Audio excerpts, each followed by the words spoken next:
Hi, and welcome to Cat Run Figures. I'm your host, Caitlin, and today we are going to be reviewing X-Men Blue issue 2. So, jumping on into the comic,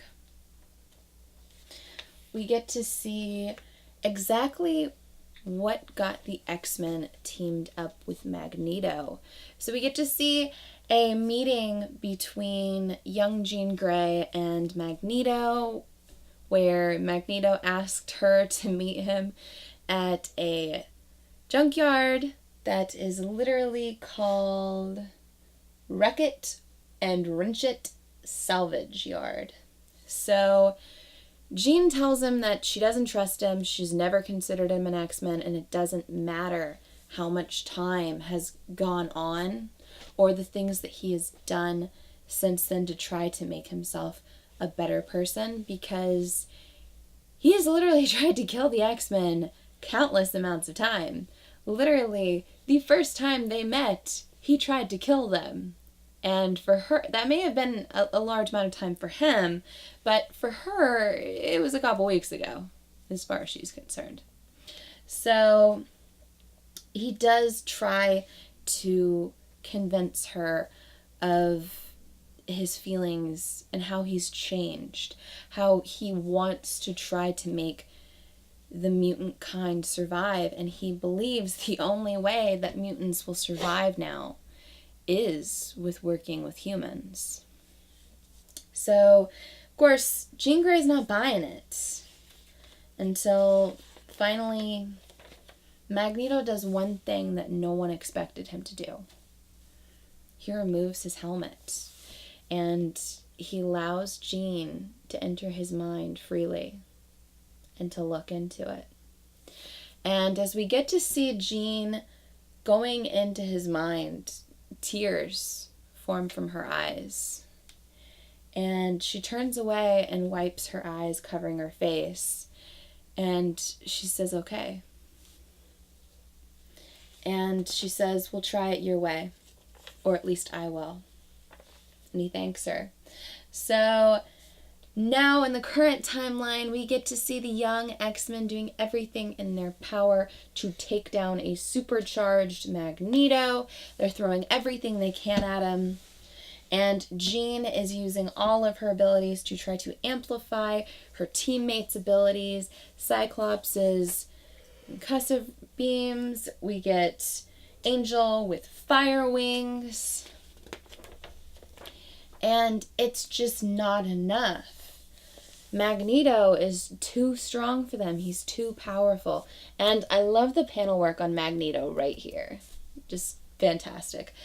But ultimately, he takes them down. And he takes them down hard.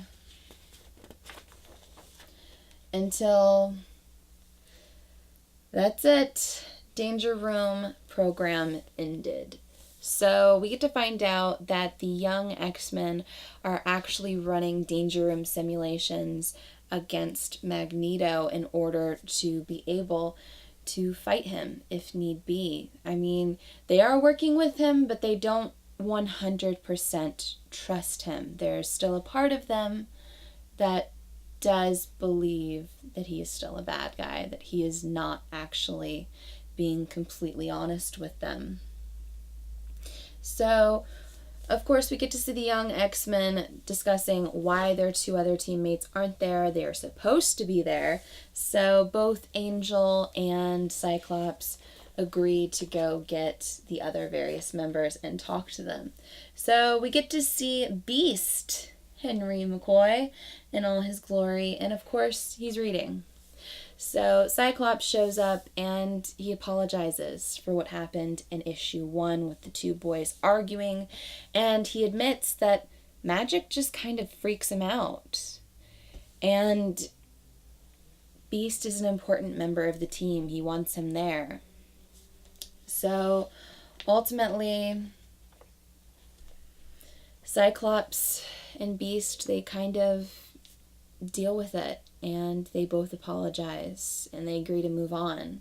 But we also get to see young Beast having this strange side, where it seems almost like the magic is just starting to have a little bit too much of control over him. So next we get to see Iceman Bobby Drake, and he's on the phone with his boyfriend. And he's calling his boyfriend and leaving yet another message. Apparently, he's getting ghosted right now, and that kind of sucks. So we get to find out that he's not answering any of his texts, and he's not returning any of his voicemails or calls, and he's just kind of feeling a little hurt right now, a little sensitive. So Angel's standing outside of his room, and he's watching this whole thing transpire, and he leaves him alone. Because what are you going to do? Kid's hurting. Next, we get to see Jean Grey just hanging out. It's been a long day for her. And Magneto and his helper robot show up. So Magneto apparently knew all about their little secret training missions. And she says that she was wondering when he would observe and comment on it. And he tells him that he's not there to observe. He's not their teacher. And he never said he was going to be. Because honestly, those are some shoes he would never be capable of filling. So, of course, she's asking who's next on the list. Are they going to be dealing with Shaw? Are they going to be dealing with Emma Frost? And Magneto basically tells her to slow her roll, because enemies like that, they take time. So they're looking into it. It's coming up. So we get to see what exactly it was that Jean Grey saw when she entered into Magneto's mind. And of course, she didn't completely believe that he wouldn't be monitoring her when she was inside his mind. So she used a number of decoys, and she looked into every nook and every cranny. And she found one room in particular where memories were buried. Memories were hidden, things that clearly he never meant for anyone to see. He never wanted anyone to understand. She opens that door and she sees it. So we get this very powerful imagery of the Holocaust right here. And we get to see all of the pain in this one piece of art right there, which I just, once again, it's just gorgeous. And she feels his pain in that moment, and it brings tears to her eyes. So she wakes from dreaming about that once again, and it's truly bothering her. Until, thankfully, they get called in because there are sentinels, and they have to go take care of them. So, saved by the sentinel.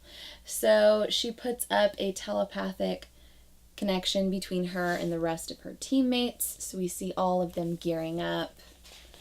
They're all going to Barcelona to try to stop these sentinels until they get there. And the sentinels say, "Greetings, fellow mutants." And Iceman says exactly what everyone's thinking. Fellow mutants? Say what now? So, sentinels believe they're mutants now. Okay, we'll see where this goes. Continuing on, back in Magneto's head base, we get to see that he himself has a few little hidden tricks up his sleeves. Like the fact that he's building a time machine in order to send the time-displaced X-Men back. Something that he hasn't bothered to mention to his new young team. So, yeah, I gotta tell you, I'm really enjoying Magneto with the young time-displaced X-Men. I'm really excited to see where this will go moving forward. I'm really excited to see, especially when Emma Frost, when they come across her, I want to see the interactions there because they actually banded with Emma Frost pretty easily. And Emma's always been uncomfortable with the young Cyclops. I mean, everyone knows she was in love with Cyclops, so it's strange for her seeing him as a child or teenager, what have you. But I'm really interested to see where this goes moving forward. And once again, I really loved the second issue of this. So give me a like if you like this video, comment below and tell me whether or not you're reading X-Men Blue and if you're enjoying it as much as I am. Subscribe to my channel for more comic book content or check out any of the older videos I have up for offer here on Cat Run Figures. And until next time, I'm your host, Caitlin. Bye.